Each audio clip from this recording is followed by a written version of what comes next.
하나님과 인사하십시다. 날씨가 추운데 잘 나오셨습니다. 큰 은혜 받으시기 바랍니다. 오늘도 예수님 안에서 여러분의 생애 가운데 꿈만 같은 일이 일어나기를 간절히 축복합니다. 이번 주일은 졸업생들을 축하하는 그런 예배를 개마해 오늘 드리고 있습니다. 주연절 마지막 주일이고 또 다음 이번 주 수요일이 성의 수요일입니다.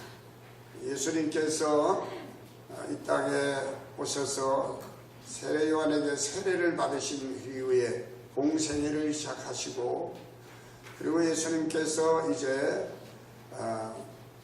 우리 온 인류의 죄를 대신 짊어지시고 십자가에 달려 죽으시기까지 예수님께서 걸어가신 그 흔적들이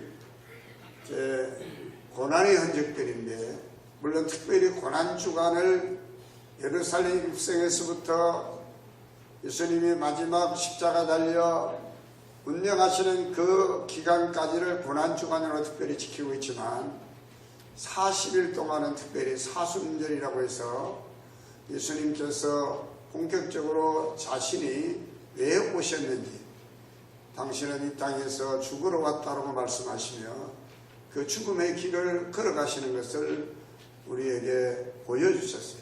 그래서 이 40일 동안은 40일을 예수님께서 자신을 죽이시고 주의 영으로 충만해서 시험을 받으시고, 마귀에게 시험을 받지만 말씀을 이기시고, 그렇게 하신 그 금식하신 날이 또 40일이에요.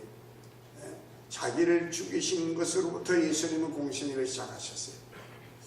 그래서 이 사순절의 의미가 있는데, 우리가 사순절을 앞두고 오늘 주연절 마지막 이 주일에 특별히 졸업하는 우리 졸업생들 축하를 드리고, 여러분의 앞길에 하나님 인도하심과 또 축복의 진영을 넓혀주시는 하나님의 축복하심이 함께하게 되기를 축원을 드립니다. 우리 교회학교 부장님, 오늘 졸업생들 다 왔나요? 다 온 것 같아요? 한 자리에 딱 앉아있으면 좋은데, 내년에는 졸업하는 학생들은 다 이렇게 한 자리에 같이 앉히면 좋을 것 같습니다. 졸업은 새로운 시작이라고 하는 날이 있습니다. 졸업하는 학생들은 졸업이 끝이 아니라 또 새로운 진학의 시작이고 또 새로운 앞날의 시작이라는 것을 항상 염두에 두시고 그렇게 생활했으면 좋겠습니다. 오늘 말씀은 특별히 우리가 성경 통독을 하면서 구약의 그 끝부분인 미가서를 읽으면서 하나님께서 주신 그 감동에 따라 오늘 말씀을 하나님이 구하시는 것이라는 제목으로 그렇게 말씀을 나누려고 합니다. 하나님이 구하시는 게 뭘까? 하나님이 기뻐하시는 게 뭔가? 여기에 대해서 우리 그리스도인들이 끊임없이 질문을 하며 우리가 살아야 할 것입니다. 세상 사람들은 내가 기뻐할 일이 뭔가? 내가 만족할 일이 뭔가? 내가 원하는 게 뭔가? 이런 거죠. 요즘 또 자식이 또 무상이 되다 보니까 자녀가 원하는 게 뭘까? 자녀가 기뻐하는 게 뭘까? 이런 데 대해 관심도 많이 있습니다. 그것이 필요 없다는 것이 아니라 우리 그리스도인들에게는 또 다른 소망이 있습니다. 그것이 바로 하나님에 대한 것이죠. 우리 삶을 그리스도인과 능크리스찬과 그리스도인의 구분을 짓는 것 중에 중요한 요소 중에 하나가, 우리는 하나님이 원하시고 하나님이 뜻하시고 하나님이 기뻐하시는 삶을 살고자 하는 것이 바로 이것이 크리스찬과 능크리스찬의 차이를 구별하는 그런 요소 중에 하나라고 생각을 합니다. 오늘 미가서 6장 6절로 8절에는 성경 어느 것보다도 하나님이 우리에게 원하시고 기뻐하시고 하나님이 구하시는 것에 대해서 아주 정확하게 또 요약적으로 잘 말씀해 주고 있습니다. 오늘 읽어드린 이 본문의 말씀이 바로 그것을 나타내고 있는 말씀입니다. 우리 예수님께서 제자들에게 기도를 가르치셨을 때 마태복음 6장 23절에 말씀 보면 너희는 아무것도 염려하지 말아라. 뭘 먹을까 뭘 마실까 뭘 입을까 염려하지 말아라. 한날의 괴로움은 그날의 족하니라. 이런 것들을 구하는 것들은 이방 사람들이 하는 것이니 너희는 아무것도 염려하지 말고 오직 하나님 나라와 그의 의를 구하라. 그리하면 이 모든 것을 너에게 더하여 주겠다. 예수님께서 우리에게 기도를 말씀하실 때 하나님이 원하고 기뻐하는 게 뭘까? 그래서 하나님의 나라와 그 의를 우리가 구하면 우리가 설사 구하지 않더라도 모든 것, 먹을 것, 입을 것, 마실 것, 이런 것들을 다 하나님이 예배해 놓으신다고 하는 것을 우리 예수님께서 말씀해 주신 줄로 믿습니다. 오늘 이 본문의 말씀, 이 미가서의 말씀은요, 어쩌면 오늘 우리 시대와 흡사한 그런 시대입니다. 이 미가라고 하는 사람은 남유다 시대에 이사야와 동시대에 활동했던 그런 선지자입니다. 남유다 시대에 가장 번영을 누렸던 시대이기도 합니다. 요담, 아하스, 히스기야 왕 시대.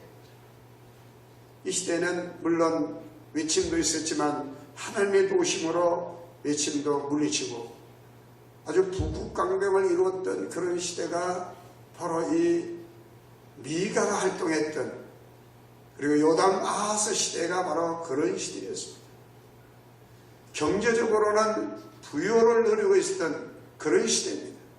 그런데 가만히 성경을 보면 경제적으로는 풍부함과 부유를 누리고 있었지만 영적으로 신앙적으로 들어가 보면 굉장히 타락한 그 시대가 바로 미가가 활동했던 시대였음을 알 수가 있습니다.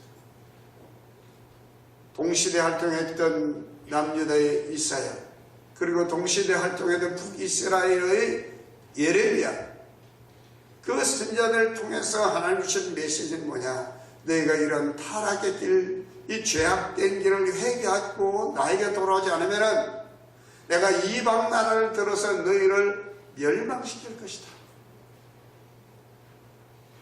그리고 너희는 포로로 끌려가서 70년 동안 노예 생활을 하게 될 것이다.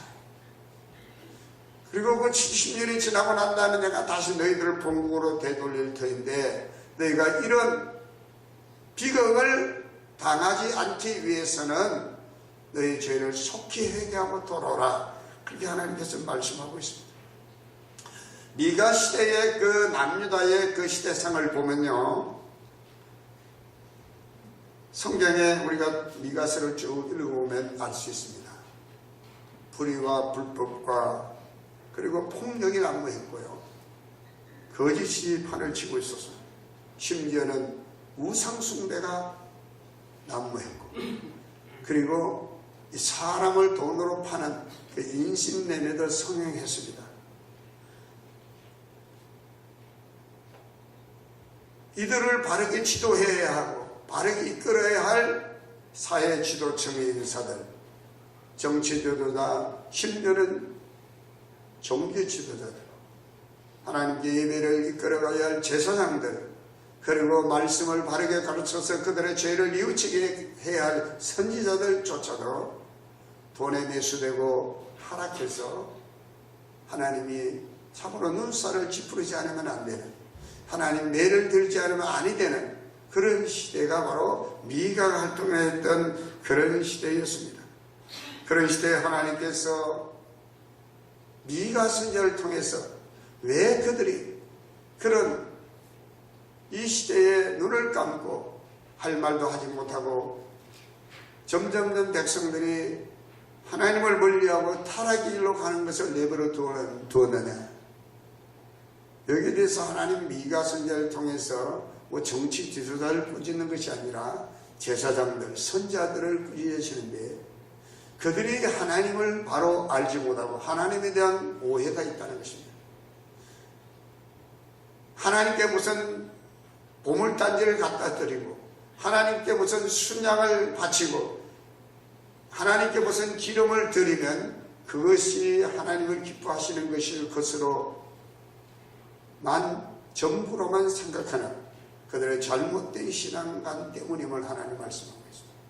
정말 하나님이 무엇인가? 하나님 뭘 원하시는가? 정말 하나님이 뭘 기뻐하시는가?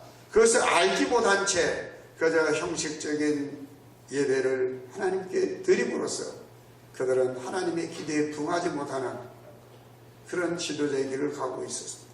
그것을 하나님은 미가 선지자를 통해서 실천을 하시죠. 오늘 이 말씀은 목사인 저에게도 주시는 그런 말씀이에요.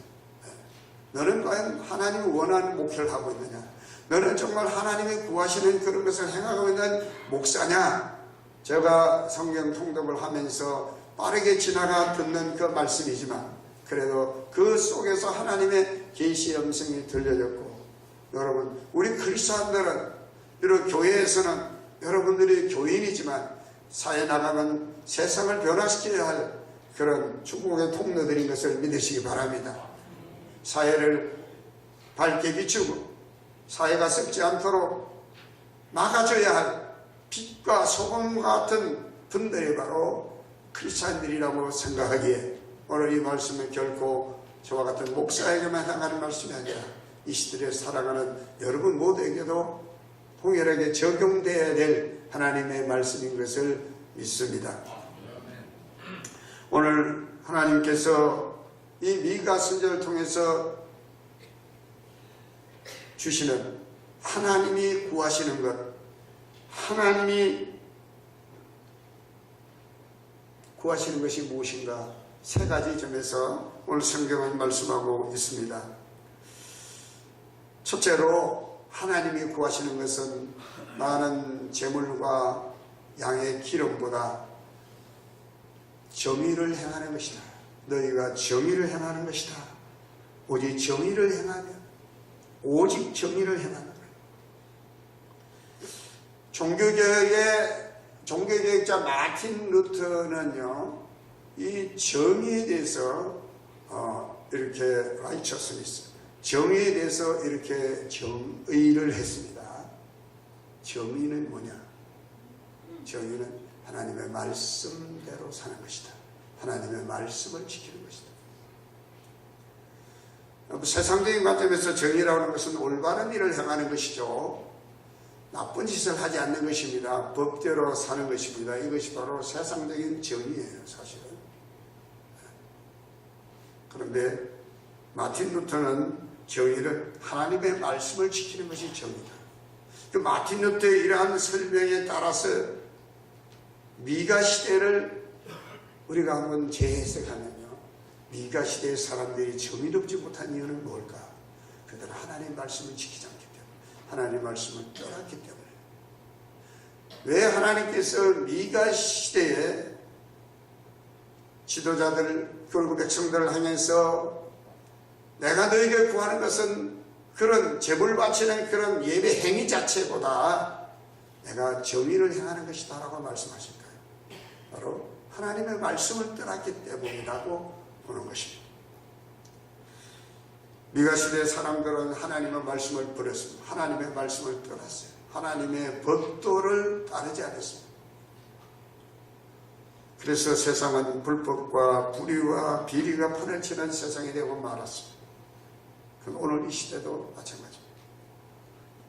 가장 정의로워야 될 그리스도인들이 불법과 부정과 비리와 짝하는 모습들을 오늘 우리 주위에서는 너무나 많이 봅니다. 왜 그럴까요? 하나님의 말씀을 지키지 않기 때문에, 하나님의 말씀을 떠났기 때문에, 하나님의 말씀을 버리기 때문에. 우리가 정의롭게 살아가기를 원한다고 하면 우리는 하나님의 말씀을 지키며 살아야 합니다. 하나님의 말씀을 가까이 하고 하나님의 말씀에 순종하며 살아야 할 것을 오늘 성경은 우리에게 말씀하고 있는 줄로 믿습니다. 물론 우리가 정의라고 하면요, 정의는 모든 사람들이 다 평화롭고 공정하며 또 약자의 권리를 보호하는 가운데 모두가 다 권리를 누리며 살아가는 그러한 세상을 만드는 것이 정의라고 말씀드릴 수 있습니다. 그렇습니다. 성경도 그렇습니다. 하나님 말씀도 그렇습니다. 예레미야서 7장 5절로 6절의 말씀 보면 너희가 만일 길과 행위를 참으로 바르게 하여 이웃들 사이에 정의를 행하며 이방인과 고아와 과부를 압제하지 아니하며 무지한 자의 피를 이곳에서 흘리지 아니하며 다른 신들 뒤를 따라 화를 자초하지 말아라. 예레미야 시대 동일한 시대입니다. 정의를 행하, 이웃들 사이에 정의를 행하라, 그렇게 말씀했습니다. 고아와 과부를 압제하지 않습니다. 이방인을 압제하지 않습니다. 무지한 자의 피를 흘리지 않습니다. 이것이 바로 정의를 행하는 길임을 말씀합니다. 미가서 3장 1절로 3절의 말씀 보면 이런 말씀이 있습니다. 내가 또 이러노니 야곱의 무두머리들과 이스라엘 족속의 통치자들아 들으라. 이제 정치 지도자들에게도 한 말씀 합니다. 정의를 아는 것이 너의 본분이 아니냐. 너희가 선을 미워하고 악을 기뻐하며 내 백성의 가죽을 벗기고 그 뼈에서 살을 뜯어 그들의 살을 먹으며 그 가죽을 벗기며 그 뼈를 깎아 다지기를 냄비와 솥 가운데 담을 고기처럼 하는도다. 이 정치 지도자들이 백성들의 그냥 피를 빨아먹는다는 거죠. 착취한다는 거죠.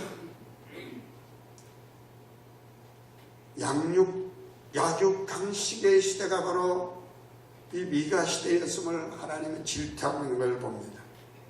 힘이 있다고 해서 마구 그 힘을 행사하고 권력이 있다고 해서 마구 권력을 행사하는 것입니다. 그런 시대가 바로 이 미가 시대. 권력자들의 탐욕에, 권력자들의 권력욕에 많은 사람이 희생을 당하고 있는 그런 시대가 바로 미가 시대였습니다. 재판관들은 뇌물을 받고 부정한 판결을 합니다. 종교 지도자들은 뇌물을 받고 거짓 예언을 일삼습니다. 아모스 선지자는 아모스 5장 24절에 하나님께서 주시는 말씀이 이렇게 외칩니다. 오직 정의를 물같이 공의를 마르지 않는 강같이 흐르게 하리라. 이것이 바로 하나님이 원하시는 길인 것을 믿습니다. 미국의 뉴욕 맨하탄 리디머 장로교회 팀 켈러라는 목사님이 정의란 무엇인가라는 그의 책을 쓰셨는데 이 책에 이런 말을 쓰고 있습니다. 많은 그리스도인들이 은혜를 더 중시하고 정의를 부수적인 것으로 여깁니다. 그러나 은혜와 정의는 분리되지 않습니다. 우리는 은혜로 구원을 받습니다. 그리고 구원받은 우리는 이제 정의를 실천해야 합니다. 많은 그리스도인들이 구원받았으니까, 은혜 받았으니까 그렇게 그냥 자기 받은 은혜대로 살면 되는 줄 알고 살다가 보면 이웃과 덩지고 세상과 덩지고 이런 경우가 많다는 것입니다. 하나님의 말씀대로 살아가는 사람들이라고 하면 정의를 행하는 사람이 되어야 된다고 이야기를 합니다. 하나님의 사람들일수록 하나님의 말씀을 지켜 살아가는 사람들일수록 더 이웃을 압제하여 하고 무지한 죄 사람의 피를 흘리지 아니하고 약자의 편에 서며 어려운 사람들을 도와주는 정의의 편에 서는 사람이 되어야 된다는 말씀을 합니다. 저는 마틴 루터 킹이라는 흑인 목사님을 존경하는 목사님. 그분이 미국에서 비폭력 평화주의 운동을 펼친 분입니다. 흑인과 백인이 차별받는 정의롭지 못한 사회를 변화시키기 위해서 그분은 비폭력 사랑의 힘으로 변화시키고 했습니다. 차별 있는 사회는 절대로 정의롭지 못한 사회죠. 우리 예수님께서 마태복음 5장 20절에 이렇게 말씀했습니다. 내가 너희에게 이르노니 너희가 서기관들과 바리새인들보다 더 낫지 못하면 결코 천국에 들어가지 못하리라. 예수님께서는 천국에 들어갈 수 있는 조건을 너희 의가, 너희 공의가, 너희 정의가, 신앙의 세계에는 사실 정의보다 공의가 더 많습니다만 옛날 개혁 개역 한글 성경에는 공의를 행하며 이렇게 나왔는데 개역 개정판은 정의라고 여겼습니다.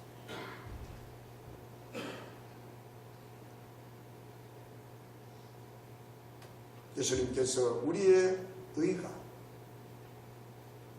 위선적이고 외식적인 그 바리새인들과 서기관들보다 더 낫지 못하면 천국 들어가지 못한다. 여러분, 하나님이 구하시는 것이 뭐냐? 오늘 이 시대에 우리 그리스도인들에게 요구하는 게 뭐냐? 이 미가 선지자를 통해 주시는 이 하나님의 메시지는 우리가 정의를 행하며 살아가는 것이라고 말씀합니다. 두 번째로 하나님이 구하시는 것은요, 인자를 사랑하며 그랬습니다. 인자를 사랑하는 것이라고 말씀합니다. 요한일서 4장 7절로 8절 말씀 보니까 사랑하는 자들아 우리가 서로 사랑하자. 사랑은 하나님께 속한 것이요 사랑하는 자마다 하나님으로부터 나서 하나님을 알고 사랑하지 아니하는 사람은 하나님을 알지 못하나니 하나님은 사랑이시니라. 아멘입니까? 여러분, 우리가 인자를 사랑한다고 할 때 그 사랑은 어떤 사랑입니까? 여기 인자는 그냥 사랑입니다. 사랑. 나 말고 다른 사람, 나와 동등한 존엄성을 가지고 있는 사람, 하나님의 형상으로 지음받은 사람. 예수님도 인자로 오셨어요. 할렐루야. 인자를 사랑하는 그것을 하나님이 구하시는 것이다. 그 사랑은, 여기서 말하는 사랑은 세상적인 에로스, 남녀 간의 이성적인 사랑, 친구 간의 필로의 사랑, 부모 자식 간의 스톨게의 사랑, 그것도 귀하지만 여기서 말하는 사랑은 하나님 사랑, 아가페의 사랑. 할렐루야. 희생적인 사랑, 무조건적인 사랑입니다. 나와 아무 상관이 없어도 심지어는 나를 괴롭힌 사람조차도 사랑하는 그 사랑을 말하는 것입니다. 이것을 하나님이 구하신 것입니다. 이 하나님의 구하심을 아는 많은 그리스도인들이 이 땅에 아름다운 족적을 낳는 것입니다. 오늘 이 말씀 앞에 부딪혀 볼 때 과연 나는 얼마나 인자를 사랑하며 하나님의 구하시는 대로 살고 있는가. 제가 존경하는 분 가운데 제가 당진에 있을 때 2년 동안 월드비전 당진 지회장을 지낸 적이 있습니다. 제가 한 20년 전부터 월드비전에 그 세계 이제 기아를 허덕이는 그 나라의 아동과 자매기를 면해서 지금 우리 가족들은 다 지금 부자를 다 해서 보내고 있는데, 그때 제가 알게 된 분이 밥 피어스라고 하는 목사님입니다. 이 밥 피어스 목사님은 한국전쟁 당시 종군 기자로 우리나라에 오셔서 이제 목숨 걸고 이제 이렇게 이 나라에 오셔서 한국전쟁 당시에 여러 가지 참상들을 많이 보셨죠. 6.25 전쟁이 끝나고 난 다음에 다시 이 땅에 오셨습니다. 왜 그러냐? 한국전쟁으로 인해서 길거리에는 수많은 전쟁과들, 그리고 남편을 전쟁 때 보내고 남편들이 죽게 된 미망인에 대한 미망인들이 수없이 많았습니다. 그 당시에는 이 국토가 초토화되어 버리기 때문에 지구상에서 가장 가난한 나라, 우리나라였다고 이야기합니다. 먹을 것이 없어 길거리에 먹을거리를 찾아다니는, 지금 북한에 보면 꽃제비들 같은 그런 정말 거지들이 길거리에 많았다고. 이 마피아슨 목사님이 이제 신학을 하고 목사 안수를 받고 오셔가지고 우리나라에서 당시 영락교회의 한경진 목사님과 손을 잡으시고 그분의 도움을 받아서 선명회라는 걸 조직하게. 그 선명회가 뭐냐면 전쟁과들과 전쟁 미망인들을 돕는 그 사역을 했습니다. 이 피어스 목사님은 미국 가가지고 미국 정역을 다니면서 한국의 실상을 알리고 도움의 손길을 그렇게 이제 구했습니다. 그래서 많은 도움의 손길들이 이 피어스 목사님을 통해서 들어오게 되고, 그래서 많은 전쟁 고아들과 전쟁 미망인들을 돕게 되었다고 합니다. 이분이 그리스도의 사랑, 하나님의 사랑이 없었다고 하면 생명부지의 나라, 전쟁으로 인해서 처참해진 이 땅에 와가지고 전쟁부하들과 전쟁 미망인들에서 도와줄 이유가 아무것도 없는 거예요. 단순한 것은 긍휼식 이런 게 아닙니다. 하나님의 사랑이 그에게 불같이 일어났기 때문에 그 일을 할 수 있습니다. 그래서 그분은 나중에 미국의 포틀랜드라는 곳에 가서 아예 그냥 거기에 월드비전이라는 국제구호 단체를 조직해가지고 지금은 유엔에 가입되어 있는 NGO가 되었습니다만 집중적으로 우리나라 또 전쟁이 있는 많은 나라들의 고아들을 돕는 일을 이렇게 오셨다라고 합니다. 또 한 분을 소개해드리면은 미국에 입양이 되어서 미국 우주항공연구소 수석 연구원이 된 분 얘기입니다. 이분은 전쟁 고아였는데 아버지가 계셨어요. 아버지가 맨날 술만 먹고 그래서 어머니를 막 때리고 그래서 어머니를 가출했어요. 심지어는 아버지도 그냥 술 기운에 집을 나가버렸어요. 고아는 고아가 됐습니다. 너무 전쟁 후에 살기 어려우니까 그랬던 것 같습니다. 5살 때 이분이 길거리에 노숙하다가 고아원에 들어가게 됐는데 14살에 미국에 입양이 됐습니다. 이 소년이 미국에 들어가서 양부모님이 그를 길렀는데 아주 진실한 크리스천이었어요. 이 소년의 이름이 최석춘인데 미국 이름은 스티브 모리슨이라고 하는 이름. 자기 부모로 친부모로부터는 사랑을 받아보지 못했던 이 소년이 미국인 양부모님에게 사랑을 받아가지고 훌륭하게 성장해서 미국의 내노라는 엘리트가 된 것이죠. 여러분이 잘 아는 수원 침례교회 김장한 목사님. 이 김장한 목사님은 전쟁 6.25 전쟁 통에 옛날에는 하우스보이라고 했었습니다. 미국 무대 가서 껌도 얻어먹고 이렇게 초콜릿도 얻어먹고 옛날에는 시레이션 같은 거 미국에 얻어먹고 그다음에 막 옛날에는 미국 그러니까 차마 이야기를 못하겠다. 꿀꿀이 죽이라고 해가지고 그거 미국 부대에서 나오는 그걸 쉽게 음식물 쓰레기 그걸 그냥 끓여서 먹고 옛날에 그랬습니다. 그러니까 이분은 거기에서 미군 상사를 한 분을 만나게 돼요. 칼 파워스라고 하는 미군 상사가 이 김장한 미군에서 하도 자주 오니까 이름을 붙였는데 빌리 김이라고 이름 붙였는데 내가 똑똑하게 보이니까 미국으로 유학을 보냈습니다. 자기가 미국으로 귀국할 때 김장한 목사님을 데리고 들어간 거예요. 이분이 신앙이 하나도 없었어요. 이 김장한 목사님.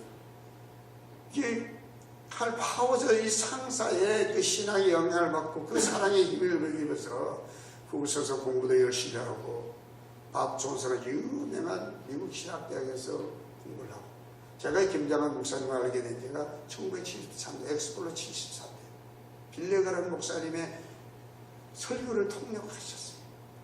지금 큰 교회 극동방송 이사장으로서 지금 은퇴하시고도 지금 아주 활동을 하고 계시죠. 이런 모든 분들이요 하나님의 사랑으로 인자를 사랑했기 때문에 하나님이 기뻐하신 일들을 감당할 수 있었다라고 믿습니다. 이분들만 인자를 사랑하는 사람들일까요? 오늘 미가서 6장 6절로 7절 8절에 나오는 이 말씀 속에 하나님이 우리들에게도 동일하게 구하고 계시는 것을 믿습니다. 마지막으로 오늘 성경은 겸손하게 하나님과 동행하는 것이라고 했습니다. 저는 한 가지 말씀 덧붙이면 우리 교회 학교에서 자라는 모든 학생들이요 정말 인자를 사랑하는 마음을 가지고 행하면, 하나님이 구하시는 대로만 살면 크게 하나님께서 위대하게 사용해 주실 줄로 믿습니다. 세 번째로 하나님을 구하는 겸손하게 하나님과 동행하는 것이라고 말합니다. 겸손이 뭡니까? 그리스도인들의 겸손은 나의 나된 것은 전적으로 하나님의 은혜입니다. 이게 겸손이에요. 할렐루야. 하나님 앞에 나는 자랑할 것이 없습니다. 이겁니다. 하나님 앞에 자기를 낮추고 언제나 하나님 앞에 회개하며 하나님 말씀에 순종하는 삶을 살아가는 그 모습이 하나님 앞에 겸손한 것입니다. 여러분 잘 아시는 것처럼 하나님은 교만한 것을 가장 싫어하시는 것 중에 하나라고 합니다. 교만한 자는 물리치지만 겸손한 자에게 은혜를 다해 주신다고 했습니다. 여러분, 우리 하나님께서는 독생자를 이 땅에 보내주셔서 우리를 십자가에 죽게 하셨는데 왜 그랬을까요? 우리와 함께 하기 위해서 그렇습니다. 할렐루야. 하나님께서 가브리엘 천사를 통해서 예수님 이 땅에 보냈을 때 수태고제를 통해 뭐라고 말씀합니까? 마리아에게 나타나서 마리아야 네가 아들을 잉태하리니 그 이름을 임마누엘이라 하리라. 너는 하나님이 자기 백성과 함께 계시다 하리라. 할렐루야. 그래서 우리 예수님 마지막 부활 성천하실 때 뭐라고 말씀하셨습니까? 볼지어다 내가 세상 끝날까지 너희와 항상 함께 있으리. 하나님의 간절한 하나님의 백성을 향한 영혼은 함께 하시는 것입니다. 할렐루야. 어떤 사람과 함께 하십니까? 겸손한 사람과 함께 하십니다. 할렐루야. 겸손하여 하나님을 가까이 할 때 하나님 우리와 함께 하십니다. 이 시대에 살아가는 저와 여러분들이 하나님 앞에 늘 겸손해서 하나님과 동행하는 어떤 일이 일어납니까? 야곱은 일생 동안, 요셉은 일생 동안 하나님과 함께 하였더니 그의 삶이 그의 앞길이 형통한 줄로 믿습니다. 하나님 우리를 복되게 하시려고, 잘되게 하시려고, 형통하게 하시려고, 축복의 지경을 넓혀주시려고 우리에게 이 세 가지를 구하고 계시는 것입니다. 기도하겠습니다.